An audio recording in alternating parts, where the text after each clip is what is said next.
trip yung Meghalaya. Diuburom nungkong engo yung NGOs kisay mahalang kuman ka opposition yung sarkar yung larai hapokastin Meghalaya kon yung bring trip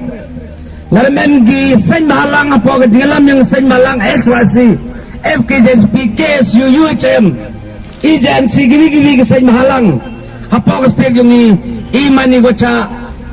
yung ba yung do kate ha gibi terban gi jaibru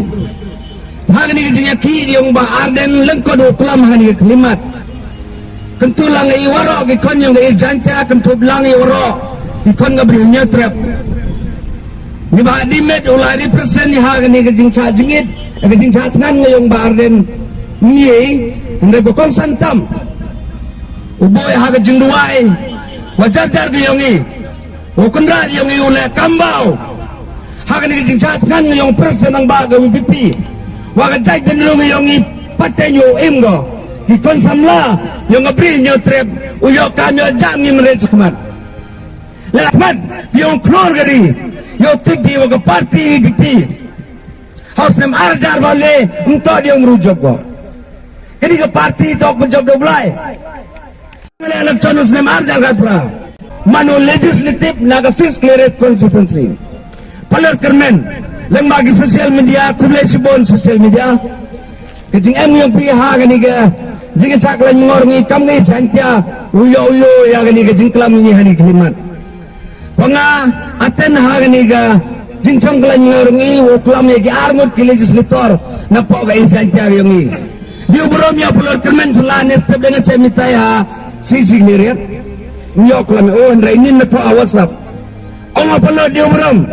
Pima memroma kor emroma pogai janta kentu belang pogas ten Meghalaya kan. Senau bah klam yang ni reservation policy ni bahale nang talaway yang ikon ngikti yongi. Lalai kamgi jai bro yang gabri nyaw trebo mio de yejige yang pateng yongi nem kami de wa ujong keman man de derpor. Kan kam ter ngaliw nga nyaw klam cibon cai. Henry penpo jagi kon yang gisentya. Sis cleared constituency faksud nga saipong piman di dynamic yung legislative na po district yung usna mabi ukulam hapog assembly behind with the chief minister board of aspect you have to talk with the chief minister about the resolution policy di mga kajing magpay hapog state yung iga kasip nar bawar langam emi kasolak giga lo emi pralak kakamte the toga hok kakanti wato review no yang ni reservation policy kakamte ayo yublay lembaga jipenig yung ba aden masama tulis bon yung claim constituency yang malay yang nasalong yang markinan mo puni yung songod kemile yung UDP ito ka senior party hapag stake yung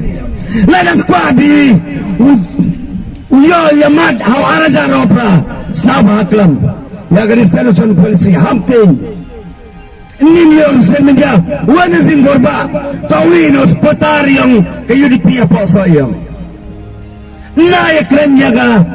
pati uyeng na minta kaya kain ng jay bro wala ini ito ako jila yung pati Philippine HS Philippine boy club kalkang tekilim ro amod kasih janta tolong memandi MLA usna ba abikram na mentang ni resolution policy ila tendi iki paiba MF yakzad yung bi pandor ya bi kinyamut ke MLA yang janta sta ba no mi wood hamte lihat laran jating ni sango arya ropa layo bitan kami kesila po janta dong wanenga frankly I'll tell you satu nakala medokar yo pelo kermeni don wala konsenta diri ke beruga ma korum rom timela ke beruga tim rom yoblai benar nur kini nginang mi kemar gini wa tim rom yoblai ham kai kita ke parti di pini telah mudud lem kelam ye yo biga ajar operatan pai lem kelam mencuali lem kelam pelo kermen kon sangat bin om chua pelo kermen me ya prince kon pelo kermen sana lem kelam yang ini menjadi bro apa kabrin yo thread kan mo in yo tanang jing char yo so men red haga kergas ni ko manablay Yo satu nana jawaban dan kerja kedua kali yang dilebau arbud kemlet kasih janja. Net balang gak presiden irpi, ubapol, minister yang bawa ya, canggi ubapol enggak mencapai dengan langsung ke TSU. Anda bilang po assembly, tumbuh kamar kemenang lo menangnya sentul. Vote from my side, I'll upset you. Board of NGOs in our state, Meghalaya. You go ahead. We are the public. We'll appreciate you. Orang ini kita kiri, kita jatuhkan yang barden. Kermen, train ang bonong tao. Uwe yung barden na chay ganang.